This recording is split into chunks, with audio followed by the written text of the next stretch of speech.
বিশ্ব ঐতিহ্য সুন্দরবন ও তৎসংলগ্ন নদ নদীতে প্লাস্টিক দূষণ বন্ধে কার্যকর ব্যবস্থা নিন। সুন্দরবনের জীববৈচিত্র্য, জলজ প্রাণী ও বাস্তুতন্ত্র রক্ষায় প্লাস্টিক দূষণ বন্ধ করুন। কেবলমাত্র সুন্দরবন নয়, সমগ্র উপকূলীয় অঞ্চলে একবার ব্যবহার্য প্লাস্টিক নিষিদ্ধ করতে হবে। 22 এপ্রিল সোমবার সকালে মোংলাই উপজেলা পরিষদ চত্বরে বিশ্ব ধরিত্রী দিবস উপলক্ষে ধরিত্রী রক্ষায় আমরা ওয়াটার কিপার্স বাংলাদেশ ও পশুর রিভার ওয়াটার কিপার আয়োজিত মানববন্ধনে বক্তারা এসব কথা বলেন। বক্তারা আরো বলেন, সুন্দরবন এলাকায় নদ নদীর মাছের দেহে মাইক্রোপ্লাস্টিকের অস্তিত্ব খুঁজে পাওয়া যাচ্ছে। এসব মানবদেহের জন্য মারাত্মক ক্ষতিকর।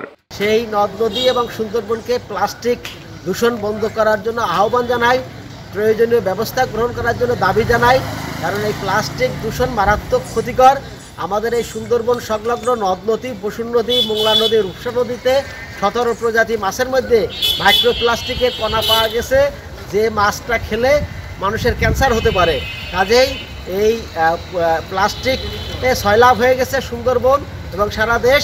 আমরা সমগ্র উপকূল জুড়ে ওয়ান টাইম যে প্লাস্টিক, সিঙ্গেল ইউজ প্লাস্টিক, সেটা নিষিদ্ধের দাবি জানাই এবং সুন্দরবন এবং এই নদ নদীকে প্লাস্টিক দূষণ মুক্ত করার জন্য দাবি জানাই।